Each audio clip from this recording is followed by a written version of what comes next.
গাজা উপত্যকায় ফিলিস্তিনি স্বাধীনতাকামী সংগঠন হামাসের সাথে লড়াই করতে গিয়ে আরও 4 সেনা সদস্য নিহত হয়েছে বলে জানিয়েছে ইসরায়েল।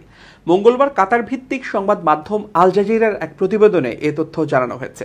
প্রতিবেদনে বলা হয়েছে, ইসরায়েলি সামরিক বাহিনী এক বিবৃতিতে বলেছে, সোমবার 4 সেনা সদস্য দক্ষিণ গাজায় লড়াইয়ে নিহত হয়েছে, তবে তাদের মৃত্যুর বিষয়ে বিস্তারিত বলা হয়নি।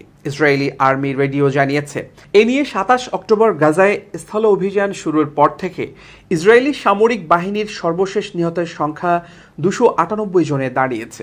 ফিলিস্তিনি সংগঠন হামাস গত বছরের 7 অক্টোবর ইসরায়েলে আকস্মিক বড় ধরনের হামলা চালায়। এ সময় তারা প্রায় 1170 ইসরায়েলিকে হত্যা এবং 250 জনকে বন্দী করে। এখনও হামাসের কাছে 121 জন বন্দী হিসেবে আটক রয়েছে। এদিকে 7 অক্টোবর ইসরায়েল গাজায় প্রতিশোধমূলক পাল্টা হামলা শুরু করে, যা এখনও চলছে। গাজায় ইসরায়েলের অব্যাহত এই হামলায় 37,124 ফিলিস্তিনি নিহত হয়েছে, যাদের অধিকাংশ নারী এবং শিশু।